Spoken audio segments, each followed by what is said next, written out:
and interlinked. Yeah, there was a message, so I just accepted it about the recording.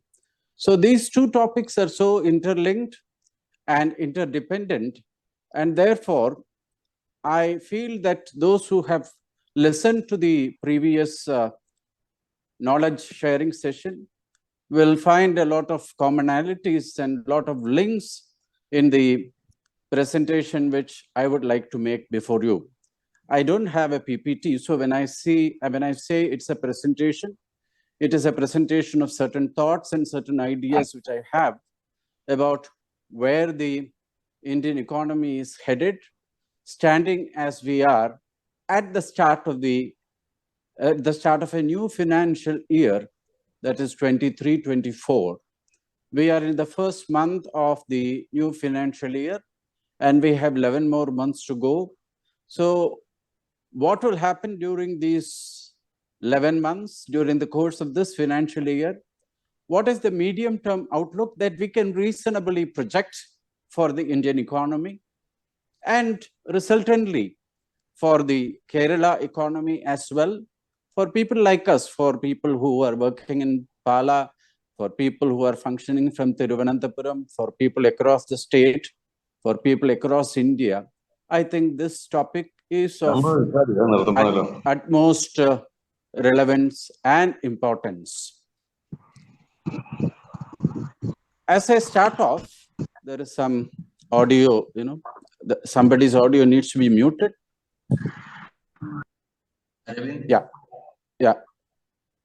Yeah, right.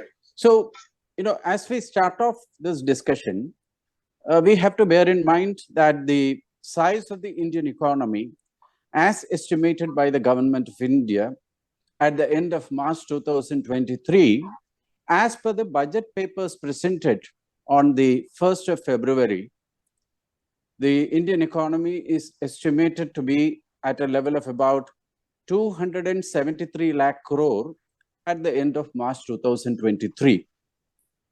In dollar terms, it translates into a level of about $3.35 trillion at the end of March 2023, which is just about a month ago. But it bears repetition that our GDP estimates, national income estimates, undergo 6 revisions at the least. There is an advance estimate which comes by May. So next month, we will have an advance estimate put out by the Ministry of Statistics and Program Implementation. There will be provisional estimates. Then there will be revised estimates. And the actual GDP number is something which comes at the end of 6 revisions of the GDP. And we are able to get the final figure only after about 2 years or 2.5 years. But mostly given the status of our data collection, the initial estimate is more or less met. The initial estimate, which is assumed for the purpose of budget projections, are almost always met. And therefore, it would be safe to assume that the $3.35 trillion, which was mentioned as part of the budget documents, or 273 or 275 lakh crore in rupee terms, which was mentioned, is likely to be the size of the Indian economy at the end of March 2023, with a growth rate of about 6.97% in real terms, excluding inflation. In real terms, the increase in national income during 2022-23 will be then at about 6.9 or 7%. This would imply that India would have been the fastest growing major economy in the world, higher than the growth rate of China, which is estimated to record a growth rate of about 4%, much higher than the growth rate of other economies, major economies like Germany, Japan, and the United States. Why I mentioned the United States, Japan, and Germany, and China is because these are the 4 economies which are estimated to be larger than India as we stand now. So when we assess the level of the national income, we can be proud of the fact that at present, we are the 5th largest economy in the world. Among countries numbering about 195 or 196, the size of the economy, India's, is 5th in terms of the output value, which is a matter of great pride for all of us. And we have overtaken the economy of the UK by a safe margin in the current financial year. Also, we are just below the economic output of Germany and below the economic output of Japan by a margin of about maybe 0.75 to $1 trillion. And according to estimates put out by Moody's and Standard & Poor, by 2030, that is 7 years from now, including the current financial year in which we have already done 1 month, within 7 years, the Indian economy will be the 3rd largest in the world after the US and China, which is again something very positive and something about which all of us should be happy about. The major drivers of this national income, I'm just presenting these facts before you to have a holistic idea and a discussion. Some of these figures may be already known to you. Bear with me for the repetition. That if you look at the components of the national income, that the contribution of various sectors to this GDP, 25% of the contribution comes from industry, about 18% comes from agriculture, the primary sector, and the rest comes from the services sector. So by far the biggest contributor to national income remains the services sector. Second only is the manufacturing sector at 25%, and third is the primary sector or the agriculture sector, which as of 2023 is estimated to have a share of 18%. But it is a matter again of great satisfaction that the primary sector and the agricultural sector has had a continuously positive trend of growth even during the time of COVID, during 2020-21, during 2021-22, and 22-23. That is, the agricultural sector was the only sector which grew even during the COVID year of 2020-21 at a growth rate of about 3.5 to 4%. It has continued to maintain that performance of a growth of about 4% in 2021-22 and 22-23. And for a large populous country like ours, it is again a matter of significance that according to the UN World Population Report, our country is estimated to overtake China as the world's most populous nation by the middle of 2023, and we will be the country having the largest population in the world. And it is in this context that the performance of the agricultural sector assumes significance, that we have from a time of food shortages reached a level of food security, having a food grains output of about 300 to 310 million tons of output every year, enough for our population to eat and nourish itself. We also have achieved higher levels of production in milk in the allied agricultural sector. We have been increasing our output in pulses.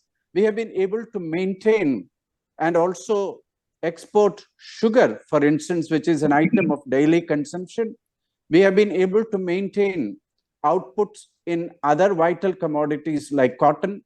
Even horticulture, we have an output of about 300 million tons, which are all creditable things as we discuss the future of the Indian economy. If these three are the drivers of the Indian economy, what does the future, immediate future look like? That is 23, 24. And what do medium-term trends, that is 24 to 2030, look like for the Indian economy from the standpoint of a long-term secular trend of growth? For this financial year also, it has been estimated by agencies like the World Bank and the IMF that the Indian economy will continue to be the fastest growing economy in the world. And therefore, it is safe to assume that during 2023-24 also, the growth rate of 7%, if not 7%, at least a growth rate of 6% will be maintained. And here, as I said earlier, we have to maintain a distinction between the real rate of growth, which is what we are talking about, and the nominal rate of growth, which is the actual increase in output that we will feel on the ground, which is the real rate of growth plus inflation. And that is estimated to be in the region of about 11 or 12%. Now, if these are positive indicators, where do we, why do we need to grow, continue to grow at about, say, 6 or 7% till 2030 and beyond?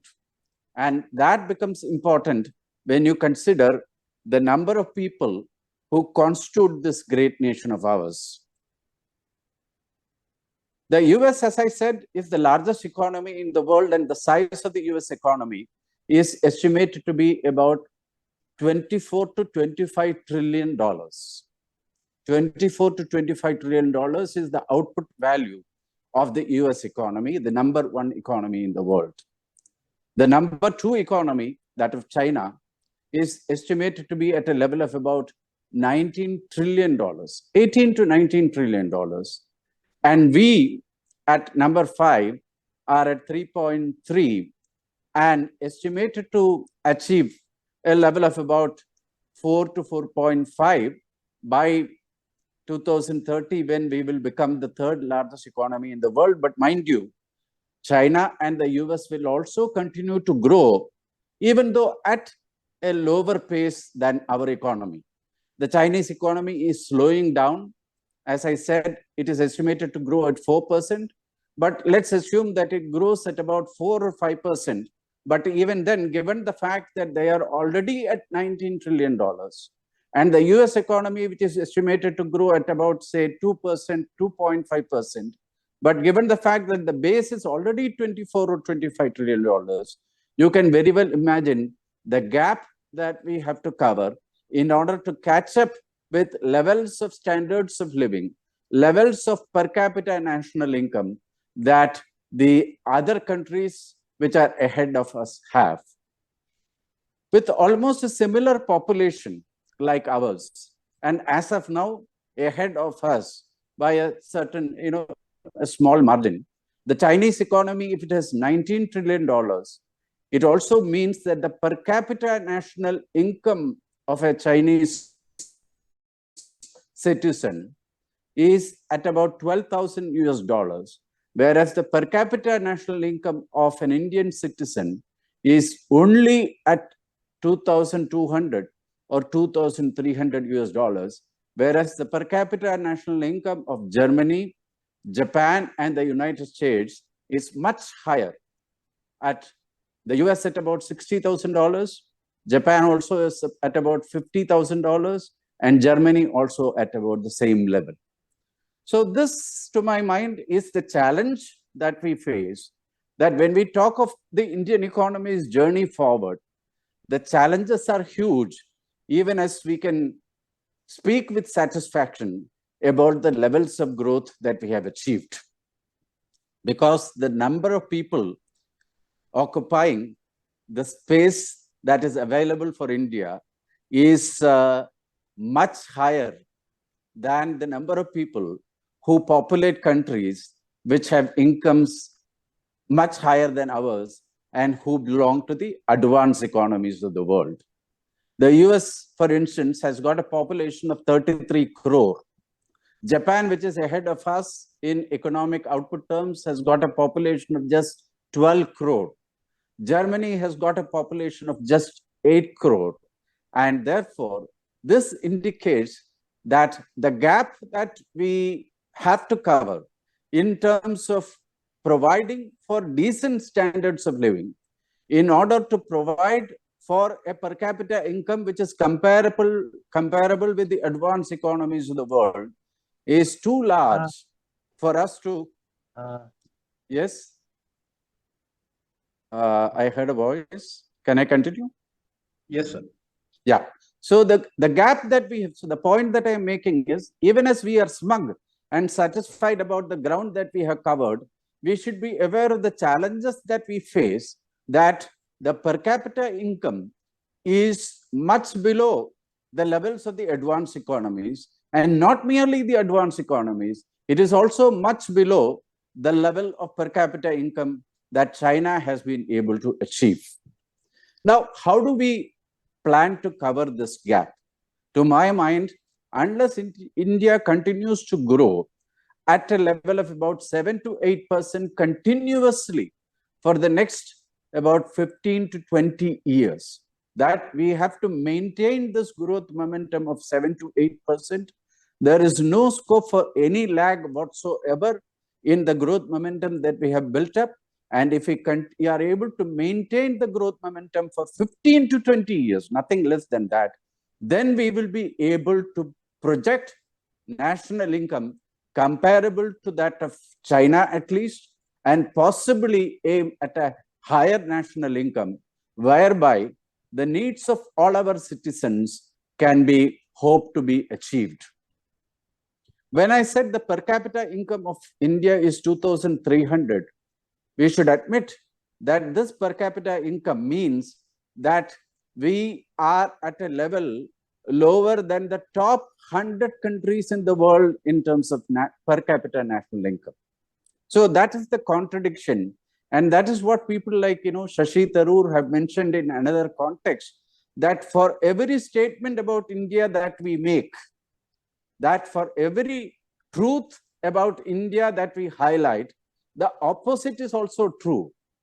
That is, if you say India is the 5th largest economy and has achieved rates of growth which are higher than the advanced economies or the large economies of the world, the opposite is also true, that even with this growth, our per capita income is lower than the top 100 countries in the world, and that we have to continue to grow for the next 15, 20 years at this fast clip in order to hope to achieve.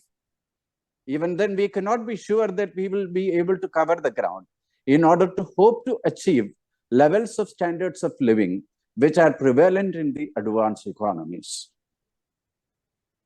I come now to the levels of poverty that are estimated, which is the other aspect which is contingent or connected with the growth story that I have been presenting to you. Various studies have been done in the past with regard to the levels of poverty in India.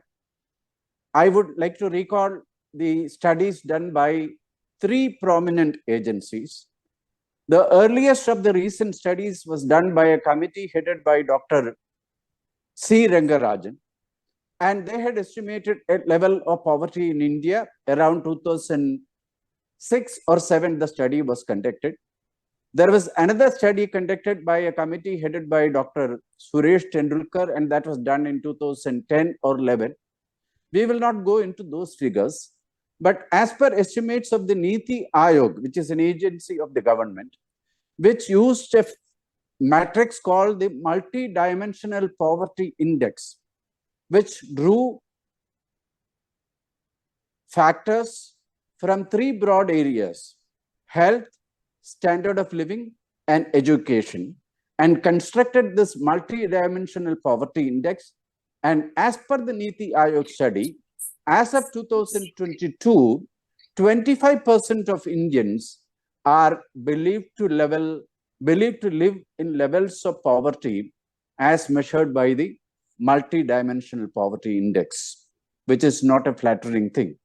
So we have the challenge of bringing up the per capita national income. We have the challenge of dealing with absolute levels of poverty We have the challenge of improving standards of living. We have the challenge of providing for reasonable access to health and education for at least 1/4 of the population of this country, which is left out of the access to health and education, which 3/4 of the country have. And these are the challenges that we face as we talk about the topic of where do we go from here when we look at the prospects of the Indian economy. But what gives room for optimism is that we are seemingly getting our growth strategy right.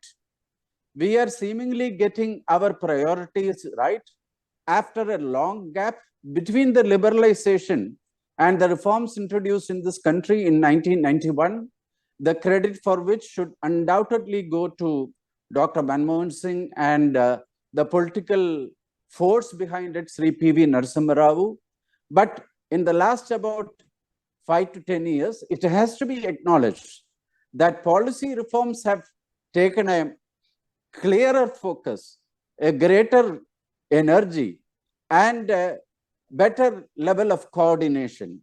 And this gives room for us to presume that we shall be able to overcome the challenges that I just now mentioned, of overcoming the issues of poverty, of ensuring distributed growth, and then reaching levels of output by which we can claim ourselves to be an advanced economy. This is possible to be achieved, and I will mention here just 3 anecdotal instances of what gives me optimism, apart from the policy initiatives, the directions to the broader economic growth being given by the governments of the day. I am not restricting it to the union government, by the governments of the day. I shall just highlight 3 heartwarming instances, anecdotal instances, and then wind up my presentation and then be ready for some discussion, because I would like to hear from your members about your views also. What gives us optimism is the fact that even though India as a country missed out on the industrial revolution, before the industrial revolution, we had a share of the global economy of about 20%.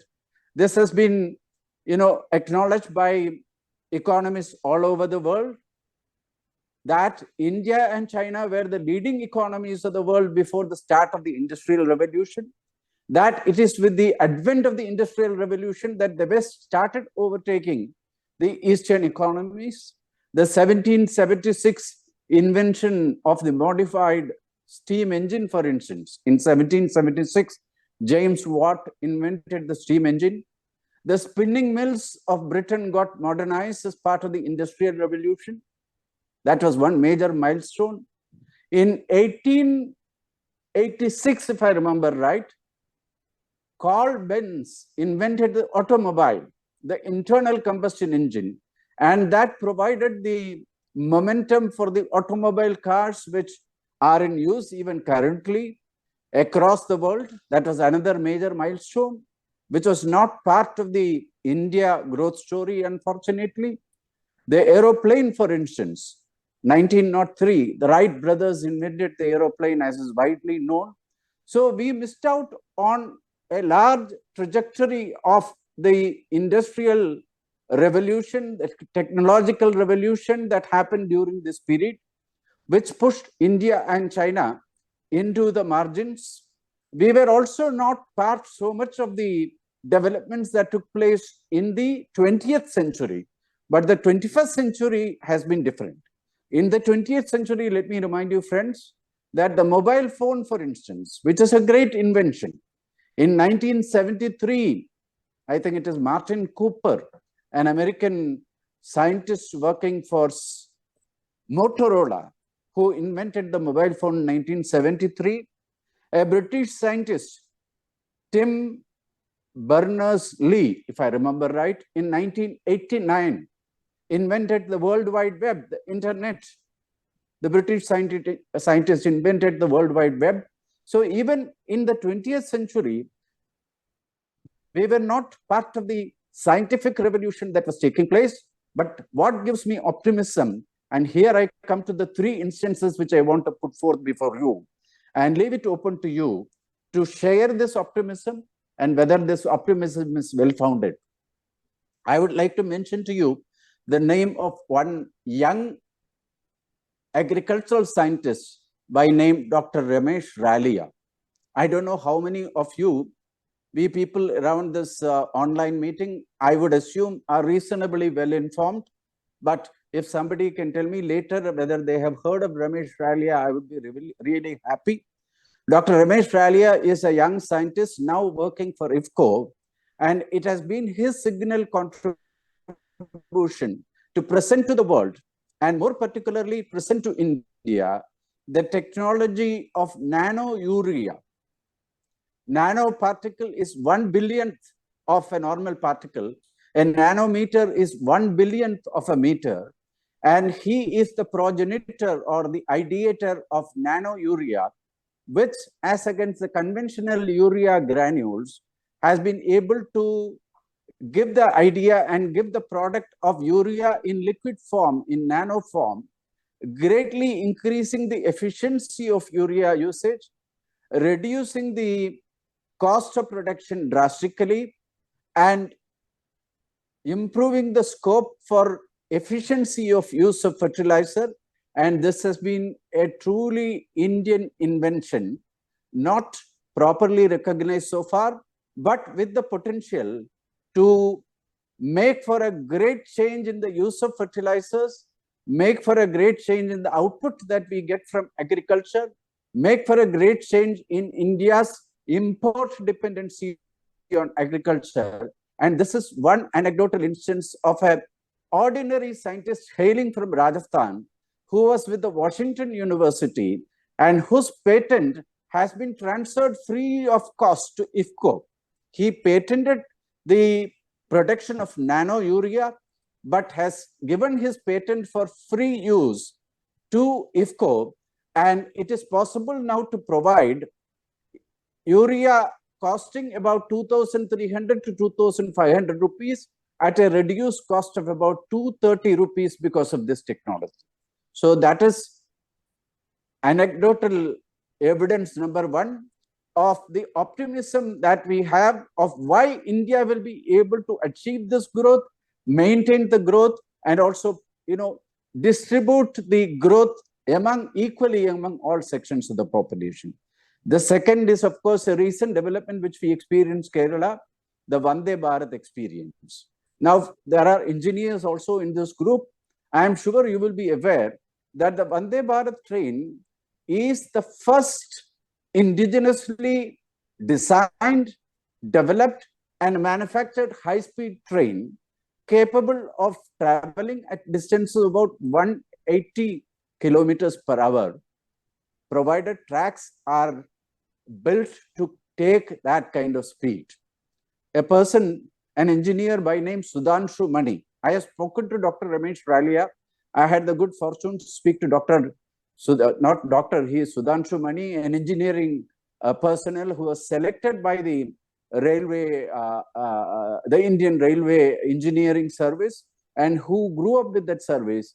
And within 18 months from design to execution, entirely Indian in its design, entirely Indian in the material being used, they have been able to use what is called a train set technology, not the locomotive technology, to build high-speed trains indigenously, completely Indian.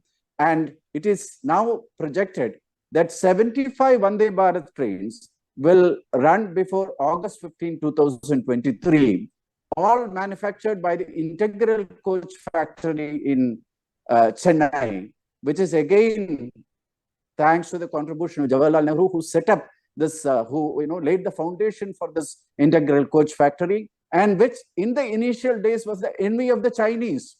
It is reported that the Chinese premier of that time, Zhou Enlai, came to India and said that Chinese should learn from India, but then we never were able to travel forward that time. The Chinese overtook us, but we are now back on track with the development of the Vande Bharat, thanks to Indian engineering excellence and the person's name is Sudhanshu Mani and his team. The third is the COVID vaccine. The world has indeed looked upon with wonder at the strides that Indian vaccine manufacturers made. And I'm sure that you would have come across this book, Braving a Viral Storm, which narrates the story of the development of the Indian vaccine, which is a matter of pride for all of us. Both Covishield, which was manufactured by the Serum Institute, and Covaxin, developed by Biotech, Bharat Biotech, are Indian vaccines made at the fastest possible pace, within the shortest possible time, at the least cost, and what was not possible for majors, pharma majors like Merck and GSK, I think it is Astra GSK now, was made possible by Indian COVID vaccine manufacturers, and we have been able to cover 200 crore vaccinations, which is also a major achievement about which all of us can be proud. So these are instances of where excellence, if allowed to flower, if there is active coordination, if there is active hand-holding between or among the private sector, among entrepreneurs, with the government, with research institutions, the country will be able to offer solutions to propel forward India's growth journey. And that gives me hope that the Indian growth momentum will be maintained, and the digital infrastructure also. I think now time is 8:20. Sir, is it time for me? No, you can continue, sir. Please continue, sir. Please continue. We are not looking, sir. We are not looking to the watch, sir. Okay. No. Okay. No, I will just take only 2-3 minutes. The other aspect which I should mention is the progress that we have made in the digital architecture, about which also I think you would have read. But I just want to highlight the strides that we have made by mentioning some figures to you. The Unified Payment Interface is the platform which carries all the digital transactions in the country, irrespective of whether you are using Google Pay, Phone Pay, or Amazon Pay, or the bank's payment platforms. The entire digital transaction payment system, digital transaction platform, stands on the Unified Payment Interface, which is again a completely indigenous Indian development. And do you know that the capacity of this UPI architecture to carry transactions on a daily basis is about 100 crore. It can carry, or it can facilitate 100 crore transactions daily. At present, the number of transactions carried on this platform is 26 crore. So, which is now it gives you an idea of the untapped potential of this digital platform. We have had achievements with the JAM Trinity, and there are umpteen benefits which have followed from the JAM Trinity, about which, if there is chance or opportunity during the question answer time, I shall cite numbers to prove why the JAM Trinity is not merely hype. It has definitely helped the Indian economy. We also have concomitant legal reforms which have taken place, like the IBC, the GST, etc. So all told, I am very optimistic that when we look at where do we go from here, we are set for growing at this high growth rates for the next at least 6 to 7 years, provided there is political stability, continuity of policy directives. There is also geopolitical stability across the world, because the only force which can upset the apple cart of the Indian journey forward right now are geopolitical developments outside of our borders, over which we may not have any control. That is the only constraint that I see. Otherwise, given political stability, given the fact that we are a democracy, that there is enough of opportunities for transparency to to have its way in our political discourse, enough of space for weaknesses to be highlighted, enough of space for challenges also to be spoken about in an open and fair manner. I am sure that policy corrections also, not all the policies of the government are flawless. There have been flawed policies of the government also. We need to critically examine government policies, whether it is of the state or the center. We need to have the freedom to highlight, the critical aspects, or what we see are the failings of the policy, what we see are the weaknesses of this policy. If this ecosystem of a transparent, open democracy, but with policy continuity and political stability, if this is allowed to continue, and if this continues, I am reasonably optimistic and confident that the Indian nation is capable of covering the ground to ensure growth for all, at the same time ensuring equality for all, and capable of reaching levels of development which is comparable to the advanced economies of the world. I thank the Pala Management Association for giving me this opportunity. I think I have exceeded by my time limit. I am more eager to listen to some views, or listen to some questions, so that this interaction or this conversation becomes fruitful. Thank you. Thank you, sir. Thank you, sir. So there is a poem that miles to go. There are miles to go before I sleep. So from this, we understand that even though our growth is around 7 to 8%, but comparing to US and China, they are far behind from 20 to 4. If they are on 20, we are here around at 4. So that gap we need to plug. That has to be covered. So we need to have, the hope is that the other countries are not developing on our space. That is only, but still we need to go miles together, miles to go.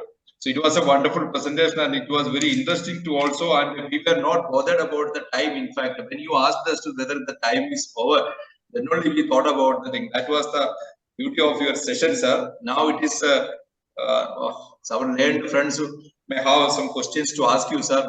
It's not questions they may ask, they may require some clarifications about it. And this is an open session. Yeah. My dear friends, it is for you, open for you to ask or clarify. It is an open forum. Please, sir. Unmute everybody. Yeah? They can unmute themselves, sir. When they are doing, they can unmute. They got the facility that. Please unmute yourself and please ask us. There is a Adikesavan, sir. Will you wait for all the questions to be asked, or you will answer the one by one? It's better that you answer the one by question. Yeah. I think one by one, and maybe 3-4 questions, because we may not have time to answer all the questions, but 3 or 4 we shall try to discuss, and then I think we can wind up. Okay. Thanks. Please, my friends, please. Can I start? Our president starts, please.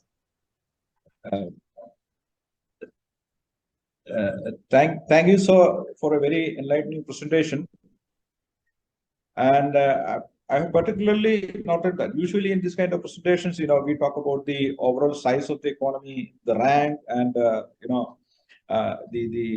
growth rate and so on. But you have given us strong insights into the real scenario by highlighting the per capita situation as well. Even though we are presently placed at the 5th position in terms of the total size of the economy, but considering the population of the country and the per capita situation, we understand that we are far below.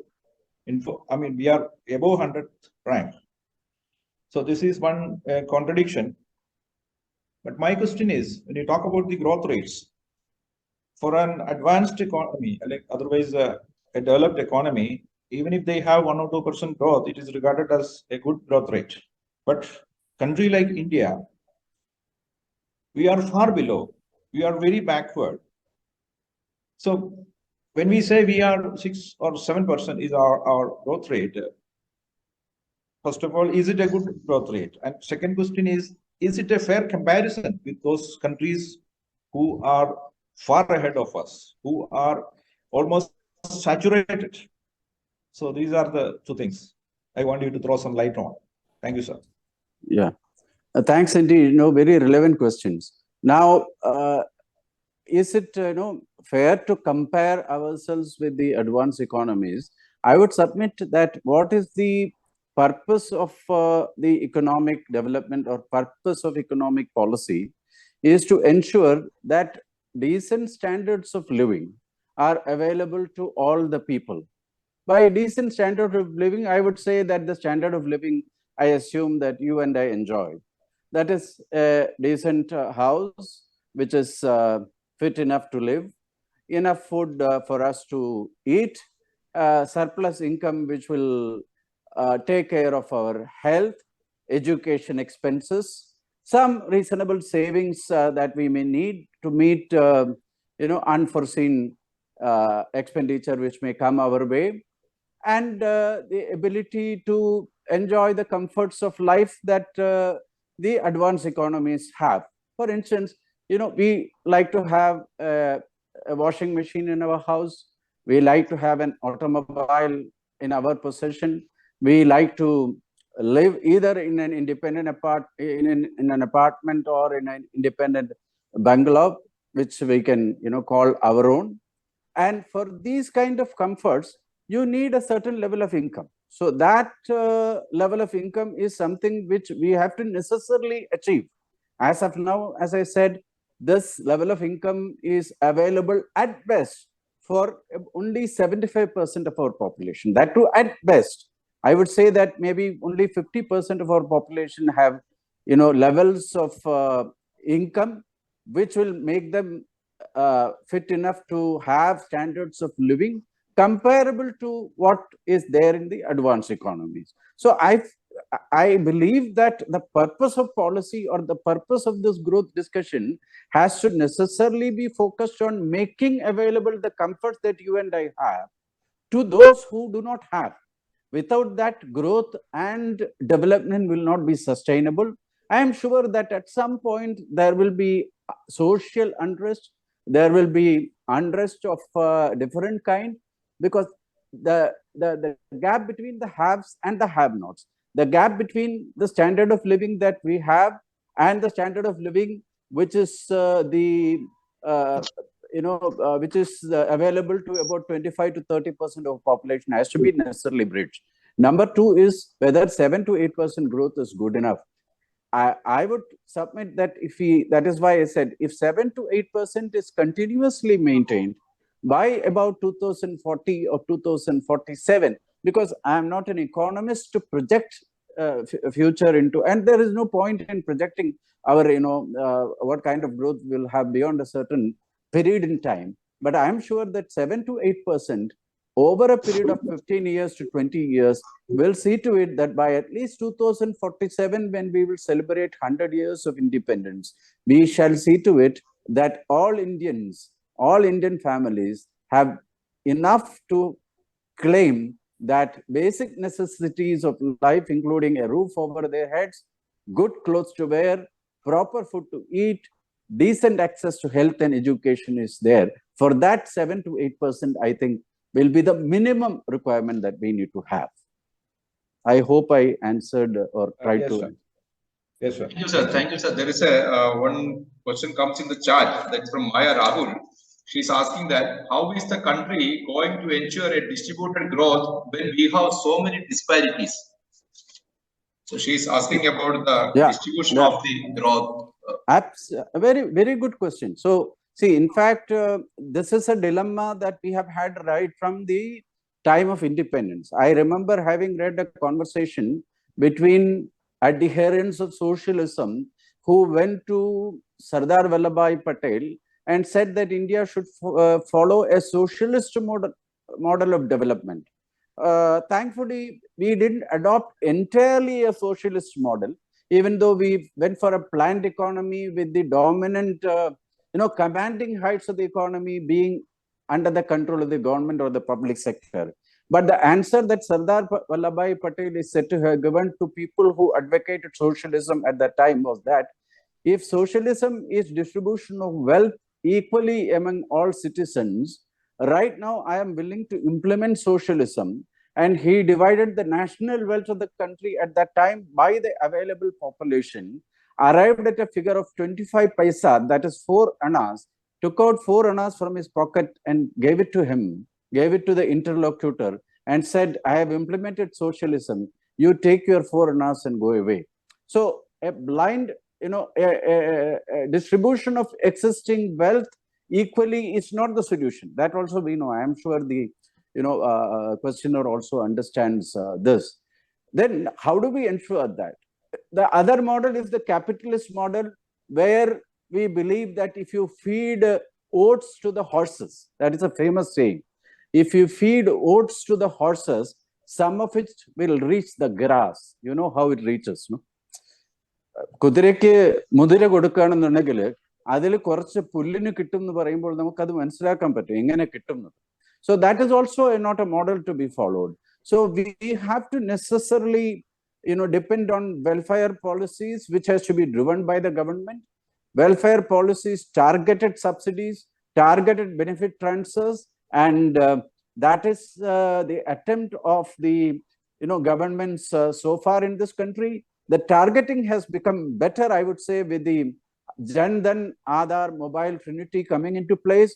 We need to ensure that these welfare schemes are continued, including even the Kerala social welfare scheme. It's not a bad idea. But targeted subsidy, targeted welfare schemes have to be carried on. The state has to earn enough surplus to enable it to distribute these, to make it capable of distributing these surpluses to people who are in need of this kind of support, till we are able to lift those people to the levels of development.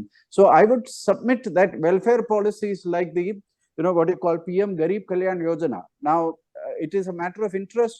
It is a matter of great pride that we have decided to continue free distribution of rice and wheat, 35 kilos per ration card and per person for 2 categories, that the yellow card and the pink card, up to December 2023, which we started in during the time of COVID. Free rice and wheat, which means I am sure that nobody in this country will go to bed hungry, because the public distribution system is ensuring free distribution of rice and wheat, and thankfully we are producing enough rice and wheat. So welfare policies have to be there. The government has to earn surpluses to support these welfare policies.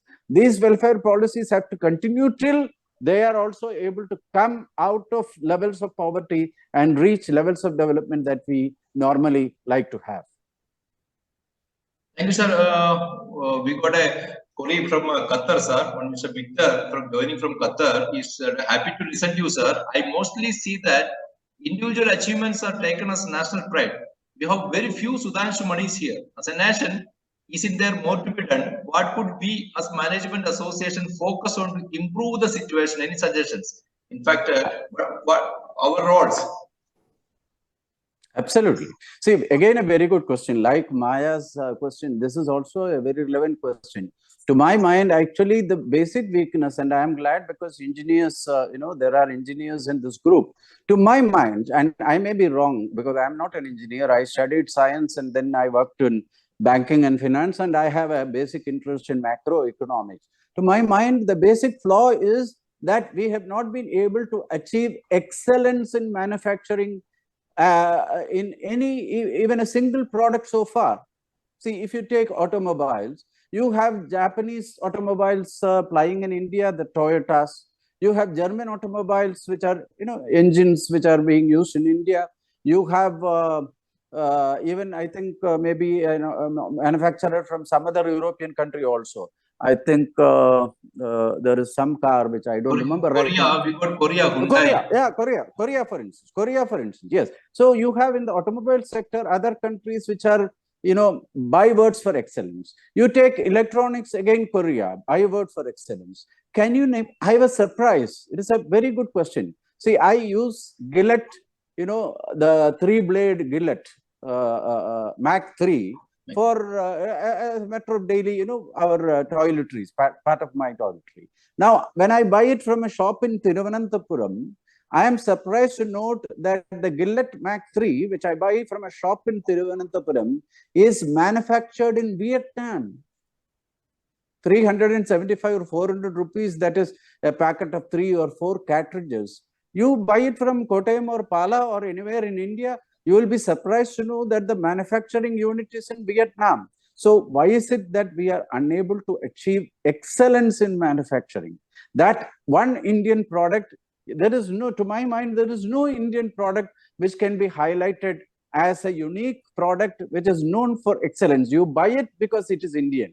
Like Japanese or, electronics goods, the, what do you call, National Panasonic, the Sony, etc., are bywords for excellence in electronics. But I don't think there is any Indian product which can claim that standard of excellence. And that is one thing which we have to overcome. And that is, I think, the responsibility of the manufacturing sector, the responsibility of the engineers and scientists of this country to how do we, claim status as a center of excellence in manufacturing is a challenge which we have to seriously discuss, address, and try to overcome. Thank you. Sir, in this regard, Vande Bharat Express, 18 countries has given demand for this Vande Bharat train, sir. Yeah. I think Yes. what you are touching that point, and Vande Bharat will be the first of its kind. Yes. Yes. Other countries are asking for it. Sir, one more question is there. It is regarding the birth control in China. Do you think the birth control measures imposed by China helped them achieve this level of development? Is it necessary for India to follow such measures to have a fast development? This is from Muralidhar Das Madhavan. This question. Again a very good question. Now, see, to my mind, one of the fundamental factors which has been overlooked in our public discourse about growth, development, the per capita income is, we have a huge deficiency of essential resources required to cater to this level of population. When I say essential deficiency, what I mean is, see, our land area is 3.2 million square kilometers. India's land area is 3.2 million square kilometers. That is 2% of the world's land area, which is about 150 million square kilometers. So you have 18% of the world's population living on 2% of the world's land area. China has got comparable population, but the land area of China is 9 million square kilometers. So you see the difference. The third largest populous country in the world, the United States, which has got a population of 33 crore, has got again 8 million square kilometers. Russia, the largest country in the world by population, is about 17 million square kilometers. Canada, 3.85 crore is the population, just higher than that of Kerala. See, 3.35 crore is the population of Kerala. Canada's population is 3.85 crore. Area is about 8 million square kilometers. Australia, population less than ours, area is 7 million square kilometers. 2.75 crore is the population of Australia, such a vast country. So therefore, what I am saying is that, in my view, we have to accept migration from India to outside the country. And that is already happening. I am betting my shirt that of each member present in this online conversation, at least one member of the immediate family will be either working outside or studying outside. And this trend has to continue, in my view, in order that equitable distribution of population takes place. And when we go as migrants, given our intelligence, given our academic rigor, we have chances of becoming leaders in all these areas where we migrate.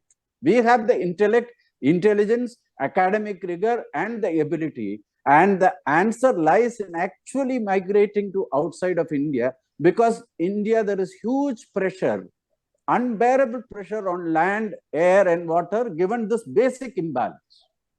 And this imbalance is something which I have not got an answer. How can a country with 2% of area cater to 18% of the population? It is simply impossible. So therefore, there has to be a redistribution of people also across the world. Population control will help there. Or even without population control, if you maintain total fertility at 2.1, but we migrate. We send our people abroad, let them study, let them achieve leadership levels. Almost all the US companies, see, the World Bank is headed by an Indian origin person, Ajay Banga. My boss in Singapore, I'm proud to say, SBI Singapore, I was deputy CEO #2 there. My boss, Anshula Khan, is the chief financial officer, the first lady chief financial officer of World Bank. The chief economist of the World Bank is an Indian origin person. So our people are capable. If we go outside, we can be leaders of the world. And we have to necessarily move out. Thank you, sir. There are so many questions are there, but I will ask you one more question. The last questions to you because it's already 8:45. So Right. this is from Biju. Biju is a chartered account. His question is, could you please throw some light on how we have been handling the jobless growth, which also is connected to the per capita income? Yeah, absolutely. A good question. See, yeah, unemployment is yeah, I should have mentioned that along with tackling the issue of poverty, unemployment is another issue because, the what we call the demographic dividend is actually a problem because every month 10 lakh people, I assume, are joining the workforce. So right now, the problem of unemployment is stark. We have to necessarily depend on self-employment in the services sector. The government has to provide opportunities by less of regulation, by increasing the ease of doing business. Micro and small units will have to increase in number, will have to, grow more. But at the same time, let us also look at the fact that if 25% of people are below standards of living which are acceptable generally, it also provides domestic demand which can cater to the employment. Our GDP, for instance, there are 4 factors of GDP which add to the GDP. One is private consumption, the other is government consumption or private expenditure, government expenditure, then gross fixed assets formation or capital investment, and the fourth one is the net exports over imports, the net balance of trade. So of this, the contribution of private consumption is the highest as far as the Indian economy is concerned. 58% of the total GDP is derived from private consumption, and this private consumption will go up as we grow. So therefore, if we allow employment opportunities and domestic production to cater to this domestic demand, the problem of employment can also be addressed, even though I am not very clear as to at what pace the employment challenge can be met, and how exactly this problem of unemployment can be addressed. But the jobless growth problem can be addressed through pushing for domestic production. That is why the Atmanirbhar idea is a grand idea, that in order to cater to domestic demand, which will only grow, you focus on domestic production. That domestic production will lead to opportunities of employment. The fact that we are growing will lead to more domestic demand or domestic, and therefore chances of employment opportunities being created are higher there. Thank you, sir. There are some more is in the chat boards. There are some Dr. Thomas Ultimath sir expressed that it is an excellent presentation. Mr. Mohandan has told it is an excellent presentation. James Matthew also expressed that. So it is coming. So it is, but I just no time for to read. That is we have. Okay. Anybody else want to ask a question directly, not through chats? We'll give a chance to them also. Anybody wants to directly ask a question to them, please. Anything? Otherwise, we will close this session with a vote of thanks. Thank you. So in that case, Mr. Ivan Agashin also has told very informative talks. It is, of course, it was a very informative talk, and so we already want to continue this, but because of constraints in time, no. Okay. Biju has got we got a lot in a very short span of time. He has expressed his. Now it is time for expressing our gratitude. I request our Vice President Maya Rahul to propose the vote of thanks. Maya ji. Thank you, Suresa. Ladies and gentlemen, I stand here today as a proud and grateful part of PMA to express my heartfelt thanks to Sri Adikesavan sir for such a thoroughly informative session. Indeed, propelling to be one of the most populous nation in the world, it is definitely a solace to know about the 7% GDP growth and to be part of one of the fastest growing economy of the world despite the huge challenges. My heartfelt thanks to the President, Engineer Shaji Austin, and his team of excellent leaders who have made this meeting possible. I would also extend my heartfelt thanks to each and every member and well-wisher present here. Thank you all once again and good night. Thank you all. So, sir, Thank we you. call up once again Yeah. our guest.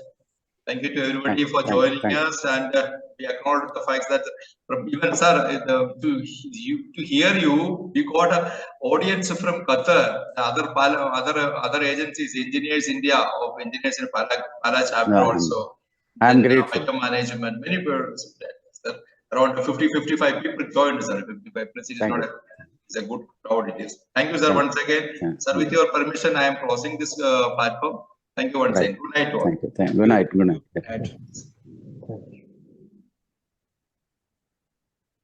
Arvind, close.